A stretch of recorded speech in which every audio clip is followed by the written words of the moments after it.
Welcome back, AP. Welcome back to it. Welcome back to your flipped classroom and our continuing discussion of the growth of the Reformation period in European history, right? So we left off in class talking about a lot of really good stuff today, talking about how, basically the Reformation had already kind of been going on, right? It had definitely been, rolling forward up to this point, and it basically, the idea had already been accepted into the minds of many scholars of Europe during the Renaissance period that the church was in major need of reform, right? And we talked about how, little eggs had been laid all the while, all along the way, basically talking about the conciliar movement, when we said that there were several people that were advocating for a council of cardinals rather than an all-powerful pope. Erasmus and Sir Thomas More and their writings are going to also serve as kind of a begging to go back to the Christian moral of things, and that the church and the way it's structured is beginning to derivate away from those. The Great Western Schism, when we had multiple popes, was a big issue. The donation of Constantine proven to be a forgery by Lorenzo of Alla, and then also warrior popes like Julius II. And the lives of popes in general had really began to lead a lot of people to kind of not disavow the church, but really call for reform, right? And hence, that's why it's called the Reformation. It is the calling of reform, or reforming the church, right? And the big thing about it is all those little eggs are just going to be sat on by people like Martin Luther, and they will finally hatch and then grow into great new ideas and big new churches, right? So the thing about it that we need to understand completely is that going into all this, these things were already there. You have to understand that this guy, Martin Luther, is not the end-all, be-all of the Reformation period. He is basically the instigator. He is the great, provoker of a war, you could actually say. But there were many reformers that actually came before him as well, right? For the early reformers that actually came around before Martin Luther include three really big ones that we need to talk about today, right? First one being this guy named Marsilius de Padua, or Marsilius of Padua, who is actually an Italian priest who was the main instigator behind the conciliar movement itself. He's the guy that showed up and basically when the Western Schism and then also some papal supremacy issues were going on, he witnessed a very important moment in history. He literally witnessed and watched a pope and a king get into an argument with each other. And the pope would eventually politically excommunicate this king from the Catholic Church and from the Catholic faith. And while Marsilius was observing this papal suprematic power and a pope basically becoming embroiled in the ideas of politics and trying to suppress the power of a king under his thumb, he basically said the idea of an all-powerful pope that believes that they can actually curry the favor of kings and rulers, which will affect the lives of individuals, is absolutely erroneous. It's ridiculous. And he is one of the main people that called for the conciliarization of the papacy. And he wanted a council of cardinals rather than an all-powerful pope to be the thing that actually pops up and begins to regulate the church and how it operates, right? So he's one of our biggest early reformers. And then fast forward about 100 more years, and you hit a guy by the name of John Wycliffe, who's going to pop up in the very late 1300s. Now, John Wycliffe is an English priest, right? And John Wycliffe's biggest criticism of the church at the time, and some of you are like, well, England, I didn't think that they were Catholic. That's a little bit later. They stopped being Catholic in 1521. But this is all going on in the late 1300s, going into the 1400s, okay? So the thing about it is John Wycliffe, an English Catholic priest, began to write several different volumes of letters and writings, and he was a member of one of these republics of letters, where he actually came out and said that the church has grown far too wealthy. It has grown far too wealthy and powerful, is beginning to actually take up the monetary assets of small kingdoms, and they are using it to declare war on each other, and to declare war on other people. And popes are beginning to try and pay Swiss mercenaries to do all this stuff, and they also lead ridiculously lavish lives. So John Wycliffe, in some of his private writings that actually weren't even discovered until after he was already dead, actually he said that the church needs to move away from its wealth and go back towards a system of poverty and service. And after they found his writings that actually became pretty popularized going into the 1400s, and the next guy we're going to talk about is actually considered basically a follower of John Wycliffe, they literally became so important and powerful that the church actually excommunicated John Wycliffe after he was already dead, right? He was already dead, buried in the ground, had a Catholic mass and service for his death. And they literally dug up his dead body, cremated it, and pitched it out in the woods. That's really rude. Why would you do that? Now, and that's all just because he said that the church was growing far too wealthy. But the biggest early reformer is a man by the name of Jan Hus, right? So we have an Italian priest right here, an English priest, and then we have our very first Bohemian priest, aka our Czech priest, right? He is considered probably the most successful or influential early reformer out of all the early reformers, right? Jan Hus is a Czech priest who comes up and he has a litany of beef that he is mad up at the church about, right? For example, he actually has a lot of things that he believes that the church should do differently. One of the biggest ones is he's like, the church should not wage war. So any crusade that is currently happening or any future crusades should be canceled outright. And all the church should be doing is praying for their enemies to see the light of salvation, right? Not waging war, not going against each other in the name of God. He said that God's name should not be drawn down on anyone's side or in anyone's war whatsoever. Another big thing that he actually took a lot of beef with as well is something that John Wycliffe actually was upset about also. They both began to advocate for Bibles to be translated into vernacular languages, right? For example, remember jumping all the way back to vernacularism and vernacular like literature styles when we talked about Dante and the Divine Comedy. When he wrote the Divine Comedy in Italian, he wrote that bad boy in a vernacular language.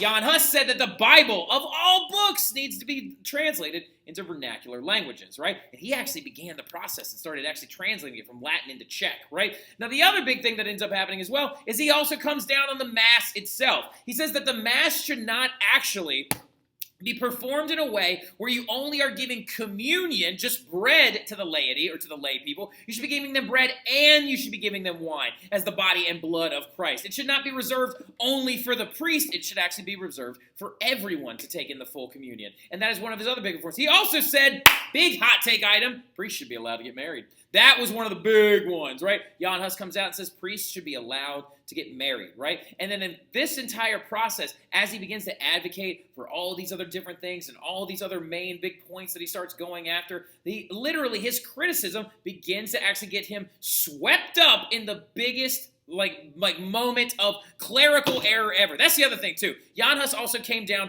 on clerical abuse, right? He said that basically priests need to be regulated, right? We have priests running around having illegitimate children. By the way, one of the popes later on after Jan Hus even has an illegitimate child, right? So that's crazy.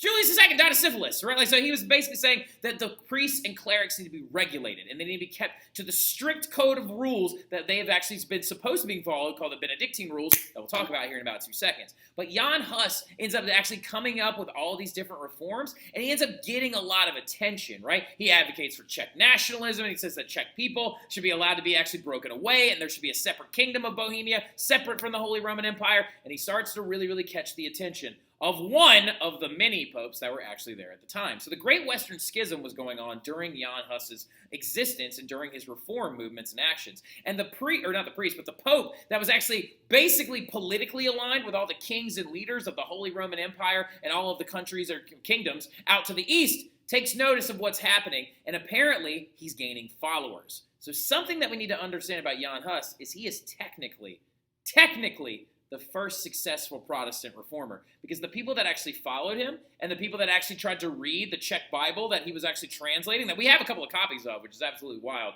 The Czech Bible that they actually were known as Hussites, right? Hussites were basically the very first Protestant sect of Christians, right? And he actually believed that they should be able to read these Bibles and actually be able to keep themselves safe throughout their entire existence. But what ends up happening is the Pope, under the advice of several other clerics, invites Jan Hus to this thing known as the Council of Constance. And it was held in Constance, Germany, right? And at the Council of Constance, they promised him, please come to this council, come to this meeting, and we will not hurt you. We only want to hear your ideas on the papacy and its reform. And then when he got there, he was immediately arrested. He was held in front of an inquisition, and my man was burned at the stake in a mocking gesture. They took a crown, a paper papal hat, and they put it on his head, and they mocked him, and then they burned him at the stake for basically trying to say that, basically they were making fun of him, saying, oh, you think you're so big and bad that you're going to be Pope one day?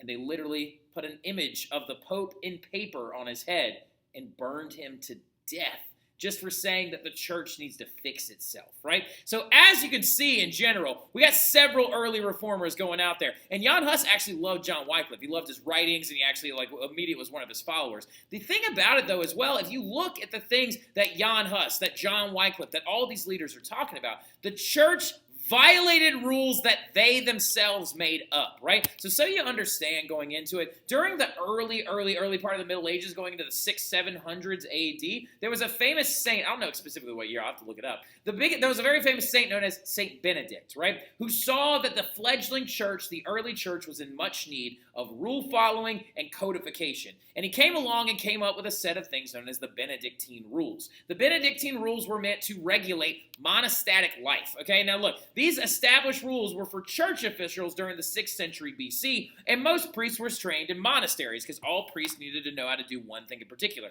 read, translate, and speak in Latin so they could give the Mass, right? And so these Benedictine rules were all about creating an environment where the papal workers and the popes, people who would become one day popes, but basically monks, nuns, priests, friars, all these members of like actual church, like churchdom, if you want to call it that, had to follow these different rules, right? And like over time, what you got to understand, that they were simple rules. The earliest rules were like vows of labor, right? Like you will actually do a certain amount of laboring at the monastery to keep it running. You will also like do community outreach, and monasteries will be open to help travelers and people that are weary, and we will be able to help them and get them from place to place or provide them with a safe bed to sleep in. They also had vows of silence under the Benedictine rule, where they would actually calmly sit and pray in silence. They would have vows of fasting. This thing known as the Vespers was literally an event where they would fast up until, right? And the other big thing about it as well is they had vows of scholasticism, where they would actually sit and translate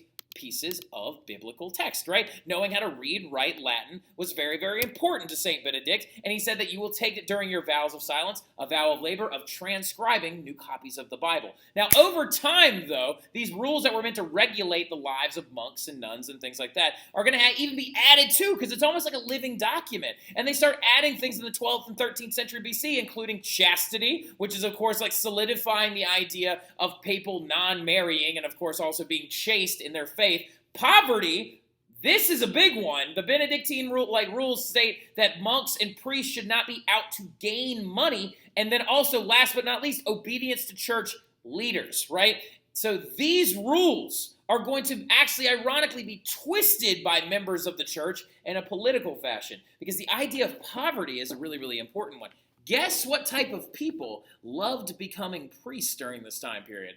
Oh, I don't know, the sons of nobles. So the big thing about it is, like I say, hypothetically, you had a family, and they were like two sons, right? And they were a noble family, and we'll call them the Marx family, right? Like Kate Marx and stuff like that. It's a couple kids and stuff like that. Well, one day when the Marx family, oldest people that own the land dies, the land will all be transferred over to their oldest son, and the land rights will be given to him. Well, what about the second one? What's he gonna do?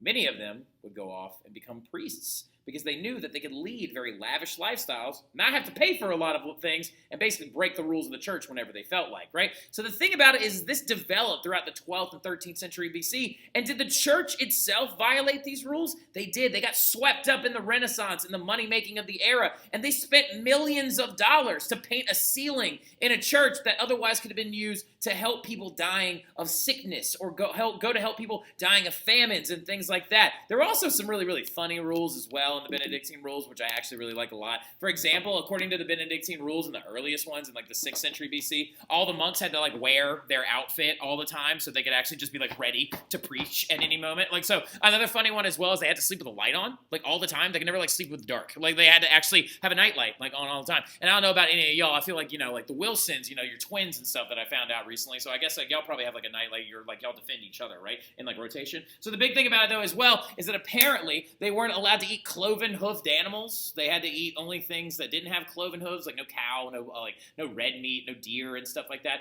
It's just kind of like a bunch of like interesting little weird rules. And we'll talk about a couple more of them in class that are really, really funny and stuff like that. But going into it though, as you can tell, that the church had codified rules within its system that were supposed to prevent problems like that they were running into during the Renaissance period. But they were obviously violating them. And because of all of this stuff, because of the violations of the Benedictine rules, because of the early reformers coming out, you're going to see widespread anti-clericalism pop up. You're going to see people as normal as villagers inside a feudal manorial like plots of land start getting really, really upset and being like, you know what, like, these priests are a little shady. Like, they're not even very specially trained. They're not even really doing their job effectively. And I keep hearing all these people criticize what they're doing, and you know what? I'm kind of starting to see it. And anti-clericalism is basically the idea where it's like they are just starting to get a lot of negative reviews. Opposition to clergy is beginning to pop up in the late 14th century, going into the 15th and 16th century as well. And anti-clericalism is that opposition to clergy, and this right here is actually a drawing from that time period. Notice, as you can see, this priest is a wolf in priest's clothing, right? And so basically they felt like they were being taken advantage of. And they also start hearing as well that like some of these people are basically the sons of nobles, and that they're cheating the entire system because there are rebellions, and a lot of villages are getting really upset about the idea of pluralism that's sweeping the clerical ranks. Pluralism is when some of these church officials would hold multiple church offices at a time, right? Like you might be the rector of this place, and you might be the leader of this faction as well, but you would hold multiple different jobs within within a parish or within a community, and you got paid all the salaries for all of them at the exact same time. So you had clerics and priests as small as local villages going all the way up to huge ones of like bishops that ran places like the monasteries of Notre Dame and stuff like that, who are holding multiple offices so they can make even more money, right? Then you also had simple little things that were being accused of, right? Pluralism's a big one. That's like, of course, like the upper echelons of society and nobles know what they're up to. But basic people, like basic villagers and stuff like that, they also had little things that they would accuse clerics of doing, like called them mumblers all the time, because basically this is a really, really big one as well. Whenever you would actually do mass in like the Middle Ages and then also pre-Reformation, the priest was turned around and all you saw was his back. As you can see me right here down here, okay, like look down here at me, they would literally be like this, and they would serve mass facing the altar, and everybody's watching the priest's back the entire time. And a lot of times, like people in local villages were like, I don't even know that this guy can speak Latin, because he's just out there going, and they'd be like, he's mumbling the entire time. I think he's lying. Also, they accuse them of being fancy dressers, right? Showing off their wealth and stuff like that. Also referred to them as fornicators, lustful nuns, and being greedy. All right, so now, the other big thing that a lot of people, especially government workers and monarchs, did not like about priests as well is you were exempt from things, right? If you were a priest, you never had to fight in a war. So when a crusade happened, you didn't go. You called it. You were like, hey, go fight those people over in the Holy Land and take it back for us. But you weren't going and fighting, right? And they also paid no taxes. Most of the countries, over an overwhelming percentage of the countries in Europe, or kingdoms in Europe at this time, did not force the priests or the church to pay taxes. And they owned 1/3 of all the land throughout most areas of Europe. That's bananas. So you've got kingdoms destitute in need of money to help their own people, and you got bread riots breaking out, but you got the church and the members of it living high on the hog at this point as well, right? So going into it, so you also understand, is that these conflicts are going to anger a lot of monarchs. That's why, going all the way back to the investiture crisis stuff, that's why they wanted the right to do all these things, right? They wanted the right to be able to pick their own church officials so they could feel like they could regulate them a little bit more efficiently. And they also wanted church officials that were going to be more loyal to their country and king rather than necessarily being more loyal to the Pope himself, right? Because a lot of kings are starting to kind of look at what these reformers are saying and being like, they're not wrong. Like, this guy is kind of basically trying to rule over all of Europe from a seat in Rome, right? And the monarchs want church officials that are going to take on civic responsibilities and help them regulate their societies and regulate these different aspects of life. And they also want them to pay taxes, too, because they own a crap load of land that they ain't paying for, right? Now, politically speaking, another big thing that we need to understand is, ironically enough, the most powerful man in Europe at the time isn't even the Pope. So, now, this is where things get a little bit weird. All right, so now, we're now moving into the papal regimen, or the papal, what's the word I'm looking for here? The papal, all right, so, we're going to look this up really quick. Who was Pope under Martin Luther? Martin Luther, I think it started as Julius II, but then he died. And then who ends up, who were the main, no, not one of the main three ideas. It's Pope. Oh, jeez. So what am I, now look, so check this out. There are two different popes that actually pop up after, during, the entire process. Julius II dies, okay? And what ends up happening to him, he, of course, dies from syphilis and stuff like that. Pope after Julius II, right? So now, the thing about, though, is the next pope that pops up is a man by the name of Leo X, right? Leo X, ironically enough, guess what his last name is? Oh, Medici, right? So like now, yeah, weird, right? Now the thing that you need to understand in this entire process, though, is pre-Reformation politics are very, very important, okay? Because the Medici Pope of Leo X pops up, and he's going to be very important in this entire story. We'll talk about him a little bit later. But there's also another man that's leading over the Holy Roman Empire who's influentially powerful as well. He is a descendant of the Habsburgs, and where Luther is going to create his operation is going to be very, very important because he's not only going to have to deal with the Pope himself, Leo X, he's also going to have to deal with none other than the Holy Roman Emperor, right? And really quick, that's what he is. He is the ruler of the Holy Roman Empire, and he is known as Charles V, right? Now, Charles V is a very, very important figure because he completely symbolizes the growth of the Habsburg dynasty during this time period, right? He is wildly interconnected. He is a son of the Habsburgs. You can tell he's a Habsburg as well because of his jaw jutting out down here on the bottom of his chin. He is the grandson of Isabella and Ferdinand, and that means if you look at the marriages of convenience of this guy, right? So think about him really, really quick, okay? Like looking at the grand scheme of things, you got the Habsburgs over in Austria, and then they become the Holy Roman Emperors under these electors we'll talk about here in about 2 seconds, and then they marry off their son Philip the Handsome to this woman named Joanna the Mad, who is the daughter of Isabella and Ferdinand, right? And then their child is Charles V. So in this entire process, my guy Charles V, who, became Emperor of the Holy Roman Empire at the age of 19. We'll get to that in about 2 seconds. Now not only controls Spain, but he also controls Portugal a little bit later on, and then he also controls all of the entire center area of Europe, all of this. And y'all, think about this. Isabella and Ferdinand is the ones that sent Columbus, so he also controls all of the colonies in the New World as well. This man is the most powerful man in the world at the time, and ironically enough, considered not to be the worst leader on the planet. But Isabella and Ferdinand, their grandson, and he is the nephew of Henry VIII's first wife, Catherine of Aragon, right? But how did he become so powerful and so intense? Well, a lot of it has to do with the fact that if you're the leader of the Habsburg family and then also the leader of Spain, you don't necessarily get the right to just be Holy Roman Emperor. So how were Holy Roman Emperors selected? Is it lineal? Is it a thing of succession? Like, are you getting it because your dad did it? Well, his dad did do it, but are you getting it because of that entire thing? Well, no. There are actually these people known as the electors, all right? So now, in the process of this creation of the Holy Roman Empire, there was this document known as the Golden Bull. And the Golden Bull said that it would establish 7 electors throughout the largest princedoms or principalities, the largest principalities throughout the Holy Roman Empire. And there would be an elector chosen from each one of those places. And basically, kind of like the Electoral College, they would choose the next Holy Roman Emperor by voting for them, right? Now, it's interesting that there are 7 of them because it's an odd number, so you don't have to worry about there ever being any ties, right? So, however, the Habsburgs just realized that with all of their money and influence, that they could just bribe 4 of them, right? So if you bribe 4 of them, they will vote for your family to be the leaders of the Holy Roman Empire. And so literally, generation after generation after generation after generation of Habsburg leaders were elected Holy Roman Emperor.